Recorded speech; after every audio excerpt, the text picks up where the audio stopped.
definitely tender. I think that's the pear and the garlic, but wow.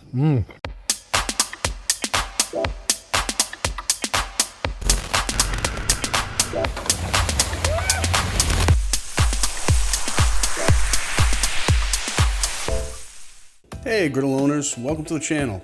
If this is your first time here, hit the subscribe button for us, we'd really appreciate it. Today we're going to talk about kick-ass marinade. It's super simple. I worked on this for about a week. What's nice about this marinade is you probably have most of the ingredients already in your kitchen, with the exception of one, which is a pear. But the reason we're using a pear is because there's an enzyme in it that actually helps tenderize beef. So you'll actually get your beef to be more tender by including pear in your marinade. So that's what we're gonna do today. Stick around, we'll show you how. So our simple marinade, here's what we got. We're gonna use any commercial barbecue sauce that you like. This is Casey Masterpiece. The problem I have with these and why I worked on this marinade is these are like so sugary, so sweet. I want to cut that a little bit, but you can use whatever you like from the supermarket. We're going to throw in a little bit of soy sauce, half of a pear pureed, 4 cloves of garlic, a tablespoon or 2 of oil. This is light olive oil, but you can use vegetable oil, and about a tablespoon of salt. Let's get to it.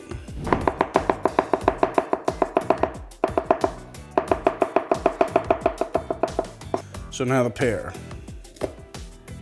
Take the top off, bottom off, cut it in half. I'm gonna cut this in quarters. I'm gonna take this, and we gotta get this piece out.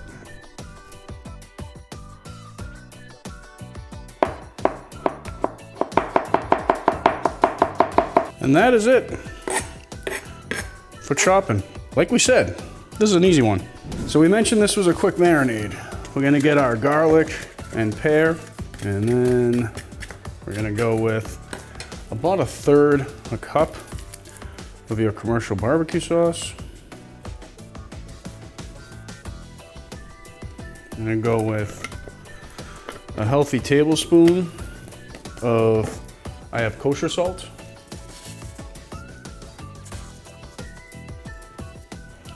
About a tablespoon of the oil of your choice. The oil helps carry the marinade deeper into the meat. And then we're going to go with about 1.5 tablespoons of soy sauce. All right, last step, hit it with the immersion blender. You want this super fine. So you might think that's fine enough, but you want it even finer than that. You want almost no chunks of pear like you see there. So we're gonna keep going. Shift into high gear. So that's what we wanna get to. I don't know if you can get it in the lighting, but a really non-chunky puree. Next up, the meat. All right, so I've been experimenting with this marinade with a piece of top round beef. And the top round, I wanted to find a way to make it like more tender and use it for steak tips or use it on a grill or a griddle. But when I went to the market today, this is a spoon roast, and it was literally 50 cents. It was on sale. It was only 50 cents more a pound than the top round, and it's way more tender and has way more flavor. So I'm going to start by cutting off the butcher's twine. This roast goes by different names. I don't know what it goes by everywhere, but I know up here where we are, sometimes it's called holiday roast, sometimes it's called spoon roast.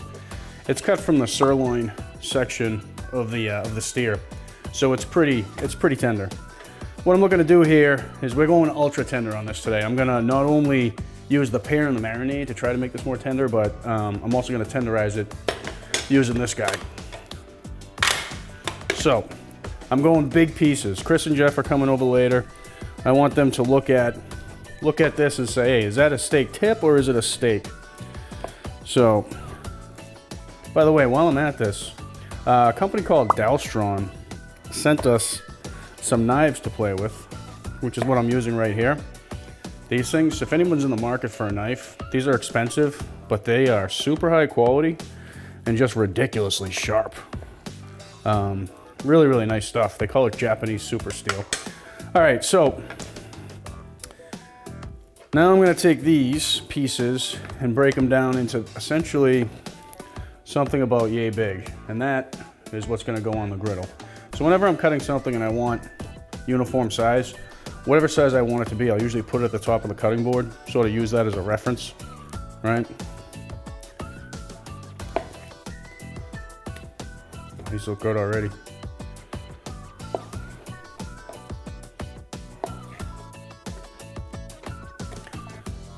Let's go here, and let's go here. So you can trim as much fat off of this as you choose.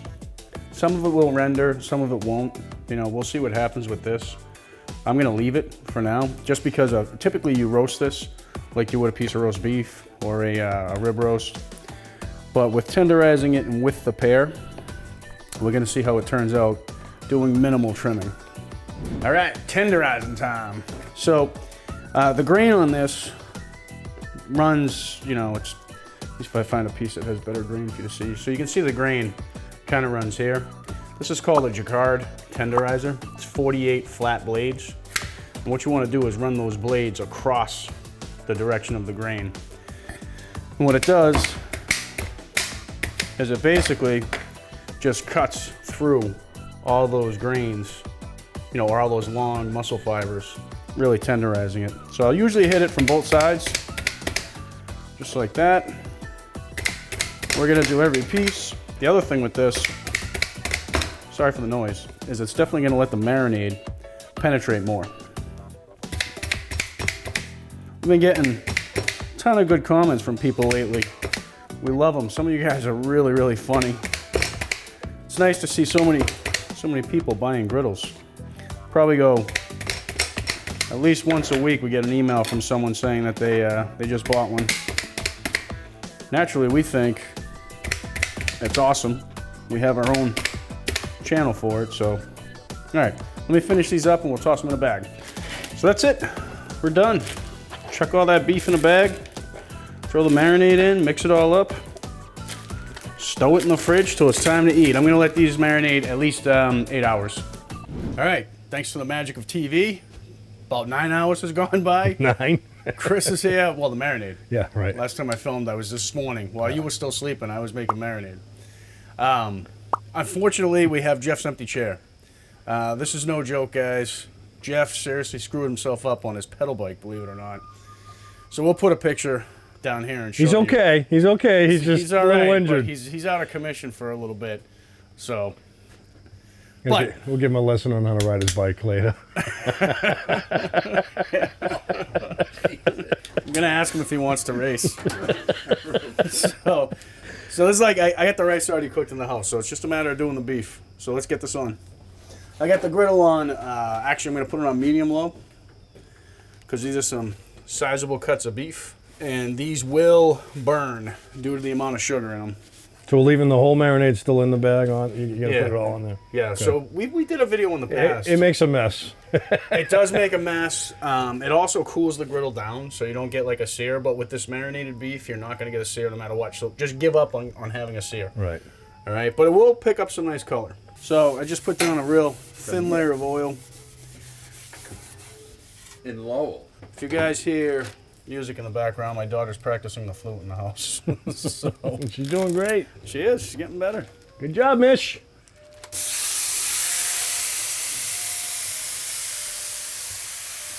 Oh, yeah, those are pretty chunky, huh? I like it. What'd you say about me? You know, I invite him over. Oh, it smells good. Cook a nice steak for him. He's calling me fat. Chunky. What the hell is up Chunky's with not that? the same as fat. Yeah, it's like my mom. You're not fat, Nate. You're just big boned. Smells good. All right, so like I said, a lot of sugar in these. We're gonna do kind of the pork chop technique where we're gonna turn them off and so that they don't get burned black and acrid tasting. A little bit of oil is gonna help set the sauce on the bottom side. Probably gonna take about 10 minutes. Oh, up here with the camera. One other thing. Who?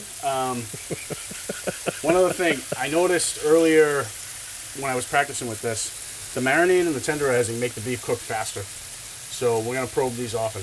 Okay. Be aware, it's gonna cook faster than you think. What are you cooking them to, like 130, 128, I'll probably go like 127 127? on these, you know, if I can pull them off that fast. Good. I was really surprised at how fast. So this is like the 4th time I test this. Always at the medium heat, or did you cook them high? I did them higher before, and they were done in like 5 minutes, Okay. but they were smaller. So these have only been on about 5 minutes. You can see they're already starting to pick up a little bit of color. They're very raw, but I'm going to start turning them already. We're going to turn them several times. Try and hit all the sides. You know, like this one has a couple of different sides. Even stand them up on edge. This is the reason it's not on high. So I got a thin one up here. The front edge of my griddle is cooler. I'm going to move him up there. Him or her. To be politically correct. That guy's a heavy one, he's going in the middle. Stand this one up on its side. Alright, we'll let those go another couple minutes and we'll turn them again. A few moments later. Alright guys, so these have only been on, geez, not even 10 minutes. Not even. And some of them like this, like I said, they cook fast. They're already starting to register up around 130. So all this marinade cools everything down. So what I'm doing is moving it into the grease trap.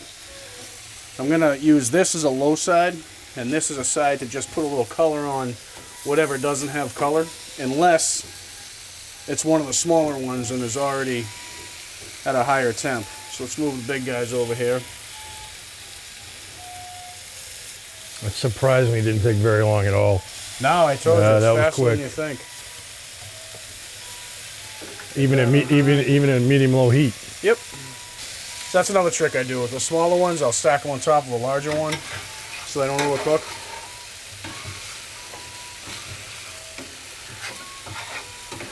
They were between 105 and 130 when we measured. Hit that bottom side with a little bit of oil. Close Put it any closer.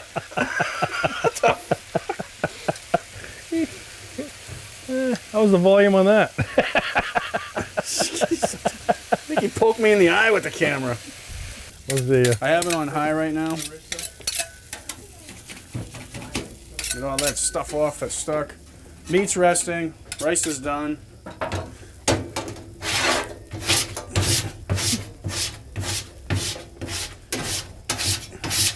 So I can feel that there's some sticky stuff on there. But look what that took off, right? Send all that in the grease trap.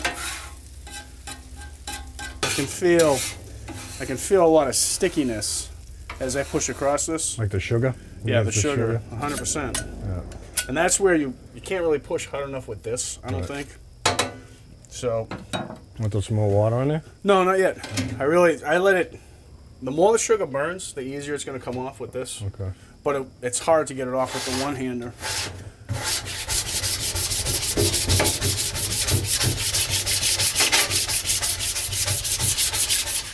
So we'll do that a few more times. Yeah, see that? You want to feel? I can see it, yeah. I can actually see it. I know it screws up. I know it screws with your patina, but for something like this, you can't beat that. No. All right, let's let the meat rest. We'll plate it up, and I need a taste test from you. For me, all right. Yep. Good, because I'm hungry. No problem. All right, so the good news is Jeff loves this. He said it's delicious. Really good, huh, Jeff? Hope you like it. Yeah. We do miss Jeff for this video. We're only kidding, but we do miss. He'll be back next week. Next video. Yeah, we missed him for like 60 or 70 seconds. Yeah. So, Chris, what I want from you is flavor of the marinade, Yeah. scale of 1 to 10, and tenderness of the beef, scale of 1 to 10. I just want to say before we bite it, look how cooked it perfectly it is. Nice and red in the middle of the way. I Yeah, like it. it's looks good that really you bring good. that up, because look at mine. And that was, guys, seriously like 10 minutes. So you really got to stay on top of these. They're going to be most tender when they're like more towards the red side. Definitely tender. Yeah, definitely tender. It's got a really good flavor. It's almost like Asian. Almost like a type of I think that's the pear and the garlic, but wow. good. All right, you give me your score, then I'll give mine. Very tender. What do you want on a scale of 1 to 10? Yeah, 10 being filet. Tender. I'd say it's being, I'd say it's a good 8+. Okay. Very, very tender, especially for this type of meat. Yeah. The flavor really, really yummy. I can't really explain the flavor, but I like it a lot. Well, I think it's a combination of garlic with pear. I'm getting a little of the garlic. So you get the garlic, but then you get the sweetness, and it kind of finishes up with a little garlic at the end. A nice touch with the jalapeno. Well, you gotta have jalapeno. So I'd give, let me take another bite. Find a more rare piece. Flavor, I'm gonna give it 8+ as well. Very good. I'm definitely tenderness. Oh yeah, Yeah, 8+. yeah. On a scale of 1 to 10, it's an 8+. That's a good rating. 8+. Oh, I thought you said 8+. No. And marinade, I think I'd do a little bit more with that. I'd probably go marinade 7+. But the thing is, part of why this is more tender than usual, and this is not a steak tip cut, guys. This is not like a New York strip. It's not ribeye. It's really a sirloin roast, right? But it is more tender. Part of it is because of the pear puree, and part of it is because of using the meat tenderizer. So that definitely worked. Do you think the length of time you marinated is a big factor as well? Yeah, you can actually, I think you can go too far. Yeah. With the, anytime you're using like a pineapple or a pear, which both break down the meat, if you go too far, it's got like a, it's just nasty. You don't wanna This do it. is very tender. I'm impressed. Yeah. It's as good as when you sous vide. Yeah. Tender. Yeah. All right, cool. So if you're still watching, please hit the subscribe button. Like Like, good. subscribe. We're gonna dig in. Thanks for tuning in, guys. Chris, you got any closing thoughts? We'll see you on the next video, guys. Jeff, you got anything? You good? All right, nice. He's mumbling. Best opinion Jeff's ever had. See you guys. Guys, real quickly, Nate had sliced up some jalapenos really thin. Mixed that in with the steak and rice, and I'll tell you what, phenomenal. Added so much more. It's very good on its own, but you add that jalapeno in there, delicious. Try it out, guys.